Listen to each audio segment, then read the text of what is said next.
என்னோட hair growth சேலஞ்சில் இன்றைக்கி அடுத்த வீடியோ. நம்ம எவ்வளோ தான் மெயின்டைன் பண்ணாலும் சடனாக நம்மளுக்கு வந்து ஒரு ஹேர் லாஸ் அந்த மாதிரிலாம் இருக்கிறது நம்மளே நோட்டீஸ் பண்ணியிருக்க மாட்டோம்.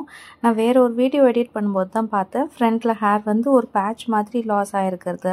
ஸோ இதுக்கு வந்து உடனே ஸ்டெப் எடுக்கணும் அப்படின்னு சொல்லிட்டு தான் இப்போ ரீசெண்ட் டைம்ஸில் ஹேர் பேக்ஸ் போட்டுட்ருக்குறேன்.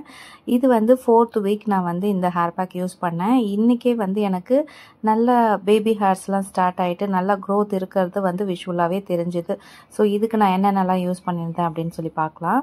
ஸோ இந்த ஹேர் பேக் செய்கிறதுக்கு நான் வந்து முருங்கைக்கீரை ஃபஸ்ட்டு அதை தான் எடுத்துக்கிறேன். அதுக்கப்புறம் கருவேப்பிலை, இது ரெண்டுமே நம்ம வந்து வீக்லி ஒன்ஸ் ஆர் ட்வைஸ் சாப்பிடவும் யூஸ் பண்ணிக்கலாம், ஹேருக்குமே ரொம்ப நல்லது. அடுத்ததாக செம்பருத்தி இலை, அது கூடவே வேப்பிலை கொஞ்சம் எடுத்துக்கிறேன். தலையில் டேண்ட்ரஃப்லாம் இல்லாமல் இருந்ததுனாலே ஹேர் க்ரோத் நல்லாயிருக்கும்.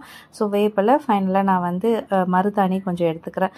கிரே ஹேர் ஏதாவது இருந்ததுனாலும் இந்த மருதாணி யூஸ் பண்ணும்போது அது கலராக மாறிடும். ஸோ இது எல்லாத்தையும் நம்ம வந்து க்ளீன் பண்ணிவிட்டு ஒரு 2 தடவை நல்லா வாஷ் பண்ணி எடுத்துக்க போகிறோம்.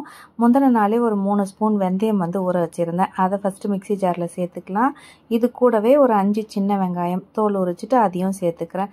இப்போ நம்ம எடுத்துகிட்டு வந்த எல்லா இலைகளையும் வாஷ் பண்ணிவிட்டு இந்த மிக்ஸி ஜாரில் சேர்த்து ஒரு நைஸ் பேஸ்ட்டாக அரைக்கணும். இது எல்லாத்தையும் அரைச்சி முடிச்சதுக்கப்புறம் இதில் வந்து ஒரு ஸ்பூன் அளவுக்கு கேஸ்டர் ஆயில், விளக்கெண்ணெய் சேர்த்துக்கலாம்.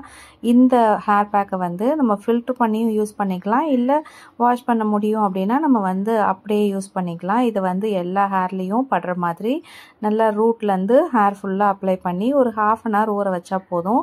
அதுக்கப்புறம் ஷாம்பு போட்டு வாஷ் பண்ணால் ஹேர் இப்படி சில்கியாக ஷைனியாக சூப்பராக இருக்கும்.